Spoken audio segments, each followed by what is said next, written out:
We're back. Season 2. King of Our Nightmares. I'm Jeremy. I'm Noah. We're going to talk about...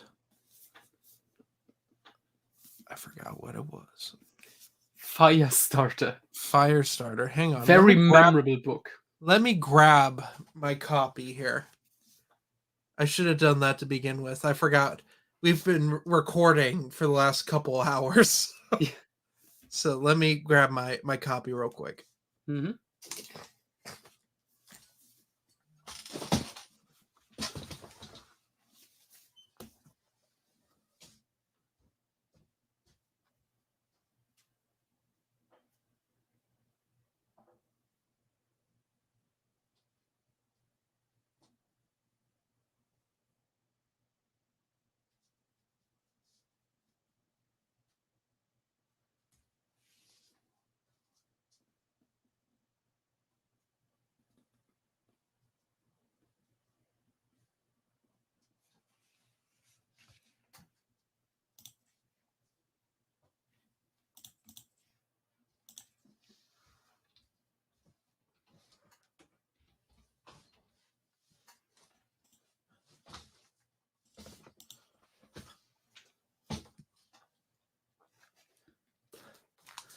All right, we're going to start this again.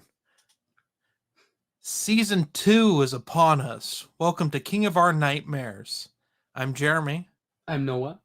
And we're talking about Firestarter, the hit movie starring Zac Efron. Really? Yeah, they remade it. Yeah. It's I forgot horrible. about the Don't remake. watch it. So, yeah, King of Firestarter is... Or as the German title says, Feuerkind, which means fire child. I mean, that works too. Hmm. Somewhat accurate. It's like the Dollar Tree brand. Yeah.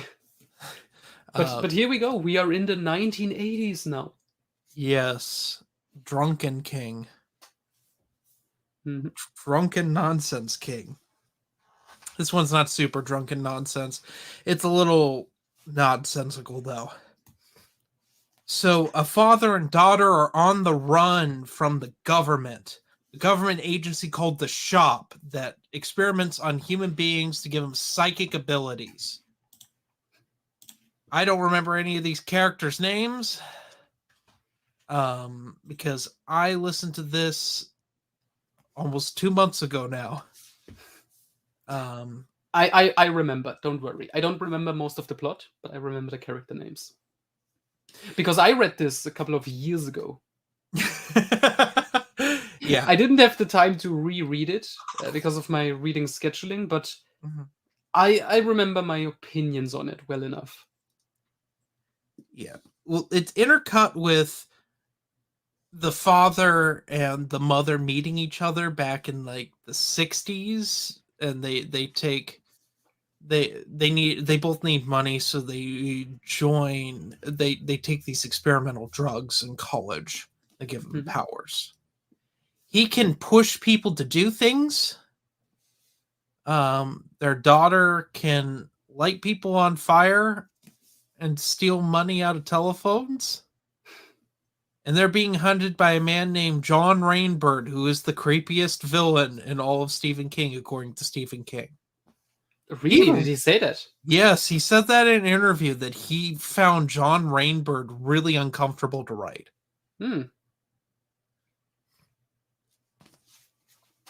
So this book's basically about the government experimenting on people. Yeah. And what do you do with that?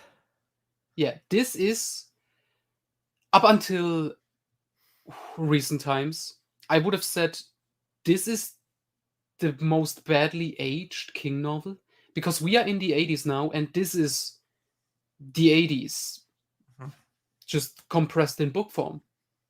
Like, if you think of like an 80s Stephen King plot generically, this is it. Yep.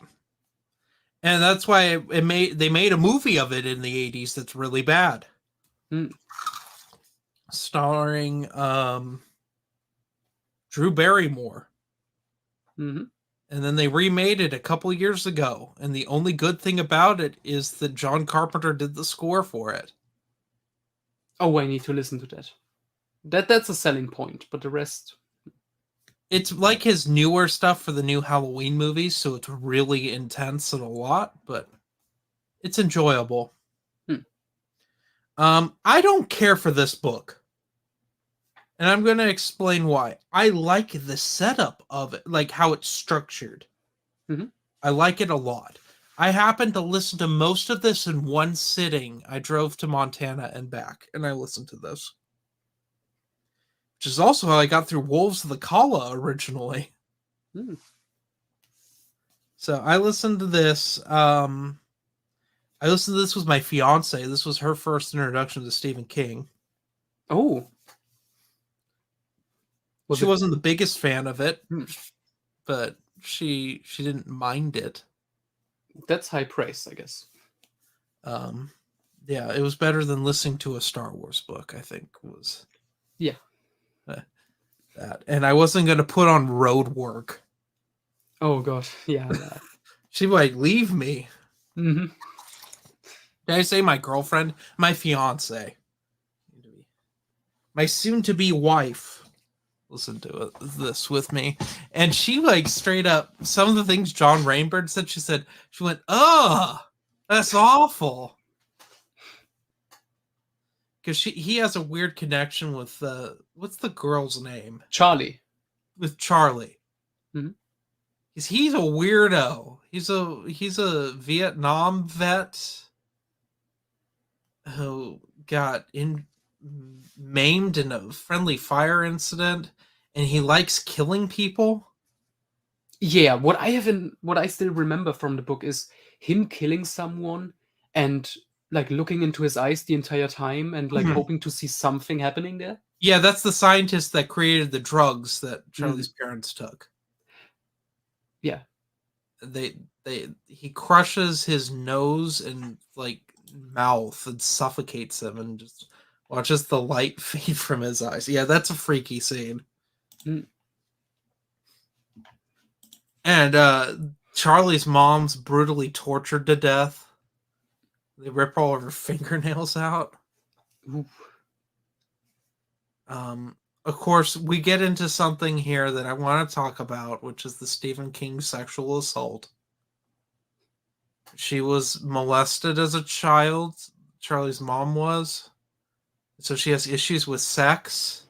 And that's why Charlie's like a miracle baby, because it took forever for her to be comfortable to have sex. There's like a whole chapter on conquest of that, which is weird to read. I don't know if it's a bad thing necessarily. It's good to get over, like, your fears and stuff, but it just felt uncomfortable because it's an uncomfortable subject matter. Stephen King's handled this far worse, especially in this era. I think of It. Yeah, okay. Yeah. We aren't in full cocaine Stephen King right now. Mm-hmm. But this just feels sloppy at times. Yeah, I know King was kind of afraid to release it just because he was like, oh, this is too similar to Carrie. Well, yes, it is. The climaxes are really similar.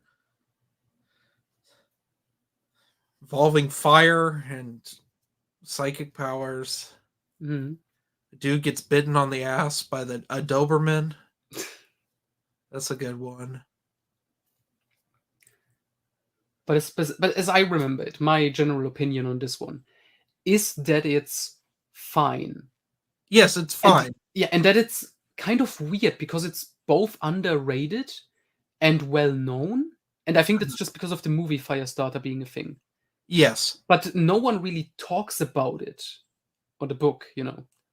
The thing they talk about with Firestarter is that it's Drew Barrymore's first movie, and the dad was hot. The dad was considered hot in both of them. This is the same thing with the original Pet Sematary. Everyone thinks that guy that plays the dad in that is hot. But he's the worst actor I think I have ever seen that wasn't in an Asylum movie. Mm-hmm. He's just awful. We'll talk about it more when we get to Pet Sematary and all the weird Pet Sematary movies. This is fortunate that there's only 2 Firestarters. There isn't a franchise of Firestarters like there is for the Mangler or Children of the Corn. Or Salem's Lot. Well, they just remake that over and over again. Yeah, the I new was one thinking still like isn't out. Firestarter Harder or Carrie. Firestarter with a Vengeance. You know? Carrie 2, The Revenge. Yeah, something like that. Where that's horrible. Mm. Or the Carrie TV show that was only a 2-part pilot. Or the Carrie remake, which is literally the same movie, but like there's the De Palma one, but with cell phones. Mm. No boy. Anyway. Firestarter. I hate the ending of this movie. Well, not Book. the movie. I hate the ending of the book. Okay. Where she goes to Rolling Stone. Mm. Why did you have to name the magazine? Why don't you just leave it ambiguous? That's Because so stupid. I think that's just because King is like, it has to be real stuff that helps make the book feel more real. That's the same excuses he gives for his recent books, including COVID. Well, it dates the book. That's the problem. Mm-hmm. Also, can we look at this cover? Look at this cover. What the fuck? That's Boss.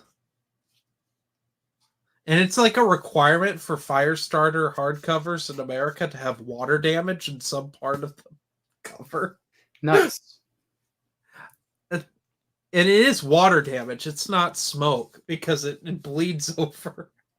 This is my second copy of Firestarter of this printing that I've owned. And my other one had even more water damage. Like people just spill coffee on their books. You need to be more careful with things. But yeah, I would generally say Firestarter used to be his most dated book, where it's just like, this is the beginning of the 80s. For sure. And that has changed with his recent releases. Holly. Your Sleeping favorite Beauties, book. Gwendy. Yeah, all that stuff. But yeah, I don't have a lot to say about this one. Like at all. It's fine. Me neither. This is just like the mediocre King book, where it's I'm sorry, this is not a grandiose beginning to this season. Yeah. But it's just like, oh yeah, here we go. This is a book you pick up, you read, you enjoy. You just say, oh, that, helped me not getting bored during like my time on the airplane or something. But after, it doesn't leave much of an impression. It's a fast read compared to some of his other stuff, even in this era. Yeah. So yeah. Anyway, don't check out either of the movies. They're a waste of time. They're both very bad. Next time, we're going to jump into a Bachman book. Thank God. The Better King. Road Work. So, anyway. Have a good one. Goodbye. All right, everyone. So we're going to do a little interlude here, and then we'll jump into Road Work. And it gives me time to answer some questions. Like this gem right here. Holly Gibney is a villain. I would argue Gwendy is the creepiest. Gwendy literally murders a couple of Swedish tourists in Egypt in Gwendy's final task because she destroys the Great Pyramid. Yeah. Who does that? Gwendy does. And then, hello, Quinlan. Good to see you. Which is hello there. Yeah, all is going fine. Even though, yeah, we don't have to talk about really bad books now. That's. I do have a gripe with our next book. Yeah. It's just but it's not a big thing. No, it's an editing goof up. All right. Hello, everyone, and welcome to King of Our Nightmares. I'm Jeremy. I'm Noah. And we're back on the Bachman train with Roadwork. One of the most depressing books ever written. What does Roadwork stand for in German there? The German title is Sprengstoff, which literally means explosive. Well, I mean, it does happen. Yeah. Maybe a kind of a spoiler, but you know. Roadwork is what happens when a man goes insane. And this might be his saddest. This is his saddest Bachman book. Yeah, this is just a depressing, realistic human drama. My big thing with this, and this is what I kept thinking about while reading this book, is this more depressing than Pet Sematary? I would personally say yes, just because this one is realistic. Whereas Pet Cemetery obviously has the supernatural element to it. I don't know. This one, that just hits a bit more. He regrets writing Pet Sematary. He doesn't regret writing this, though. Yeah, I can see, because this was also a way of, for him to deal with the death of his mother. And Yes. just writing about it, the grief and stuff. And this feels like it was written over a long period of time.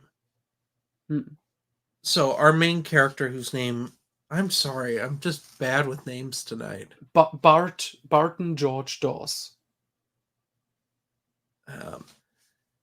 He is ruining his life on purpose, but also not on purpose because he's gone insane. And it is both frustrating and utterly fascinating. So the big problem, his big obstacle is they're putting an interstate through his town that he lives in the Midwest. It's going to the cost of it is going to be his place of employment and his house. It's going to go right through that. Everything he's known and he loves and that makes sense to him is going to be taken away from him. Mm-hmm. And he is fighting it tooth and nail and losing.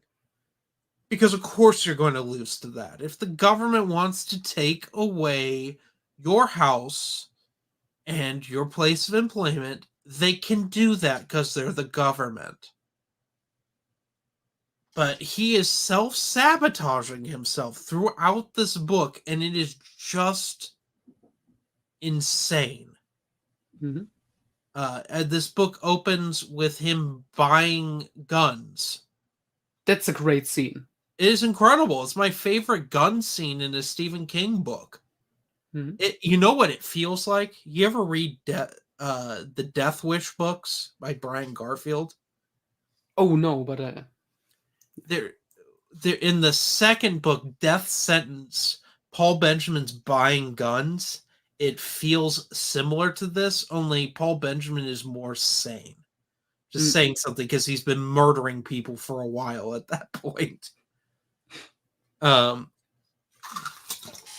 Bart is the most pathetic, loathsome scumbag that you love. Because he's just flipping crazy. Just, oh my god. He not only ruins his life, he ruins his wife's life. He ruins the lives of all of his employees. Mm-hmm. He just ruins everything out of just insane selfishness. It's just, I can't stress this enough. And you feel bad for him. That's how well written this book is. Because I've just described the most selfish, loathsome character. But Stephen King makes you feel bad for him. Mm-hmm. I mean, he cheats on his wife at one point. After they've separated. After they separated, he does drugs. He has dealings with a person from the mafia. Mm-hmm. He literally sabotages construction site. Yeah, he blows a bunch of shit up. Mm-hmm. And the ending of this is so brutal. You know it's coming. Oh yeah. But the thing is, you're like, oh, please God, don't do it, Bart. Don't do it. And he does it. And I won't say what it is. It's pretty obvious once you get about halfway through what's going to happen. Especially if you've read other Bachman books. Mm-hmm. You could, Bagman, he's not known for happy endings. and this is so similar to both the ending of Rage and the ending of Running Man. Mm-hmm. They all end similarly, so you can imagine how that goes. But this is the saddest. This is the saddest Bachman book by far. Yeah, so far, for sure. It's the saddest one I've read. I've never read Blaze. That's the only one I've never read. Oh, Blaze is a great little book. I'm looking forward to that reread. Yeah. That's the only one I haven't read. But out of all the Bachman books I read, because I read Running Man, which is not pleasant at all. Mm-hmm. Which King always jokes about is the happiest Bachman book. It's Running Man. Rage is just weird. But this, my one gripe, and this I think is drunken King nonsense. He blames Nixon for the oil embargo and the whole oil crisis of the 70s, even though Nixon wasn't in office at that point. It was Jimmy Carter. King has said that King implied in the Dead Zone was like he was a fan of Jimmy Carter. So I don't know. This book's connected to the Dark Tower. We'll get to in just a minute. Mm-hmm. But what we also should point out, this is like a more refined version of Rage. Yes. Going into the mind of a crazy person, the human drama. This, you know what, it's fine if Rage is out of print because this is the better version of it.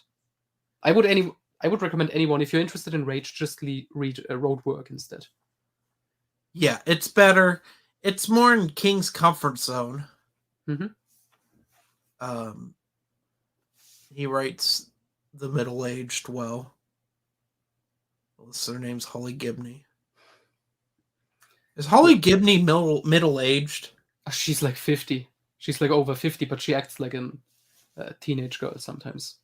See, that's why I get confused. Mm-hmm. Anyway. Callahan's in this book, but not kind named of. Callahan. Phil Drake. Yeah.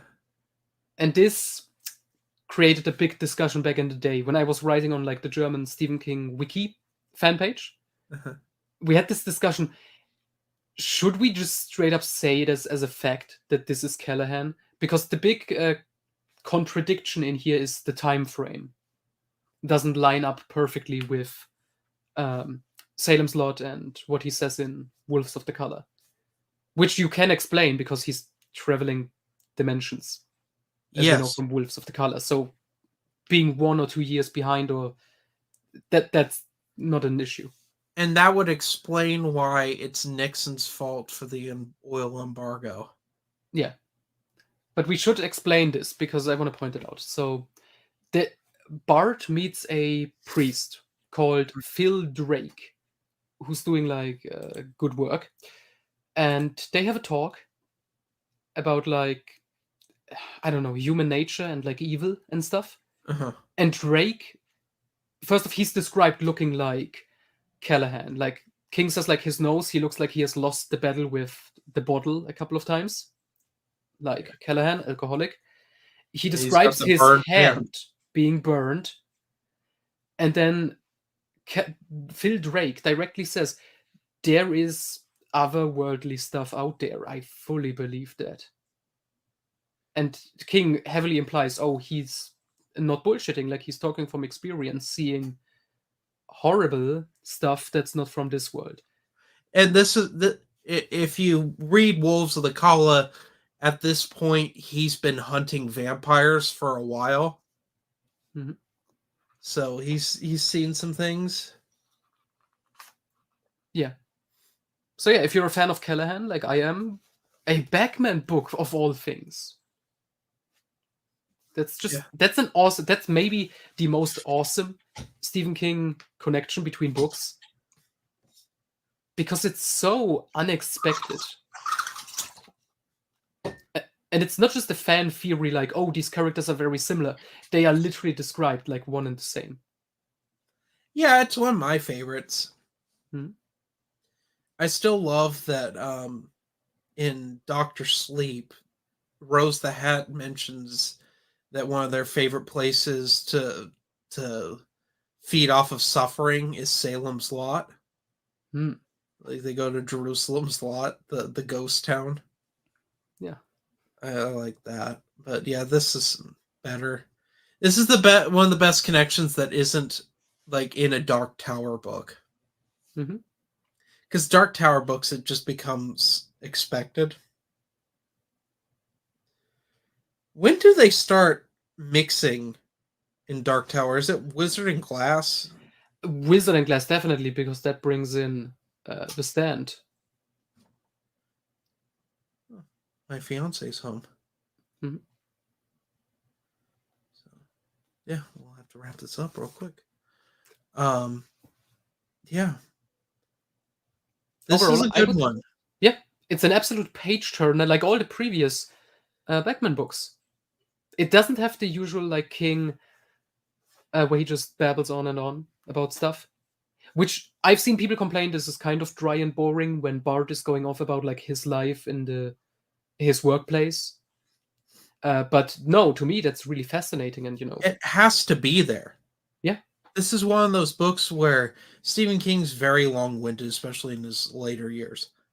This is everything in this book is necessary. Mm-hmm. And I highly recommend it. Absolutely. What would your ranking be so far of the Batman books we've read? For the show? Yeah. This would be number 1, then Long Walk, then Rage. Okay.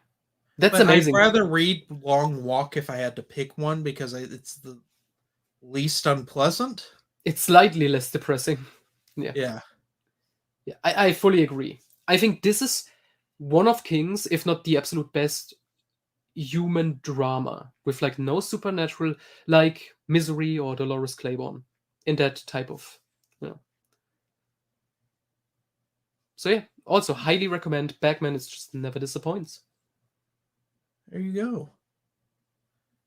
Anyway, sorry I have to cut this short, but I'm glad that we could do this real quick. We have recorded 5 podcasts in 3 hours. Yeah. So, Worth it. definitely. So anyway, everyone, thanks for stopping by for the live, and thank you for watching us. I'm glad that we're back into season 2 for this. Mm-hmm. Anyway, have a good one. Goodbye.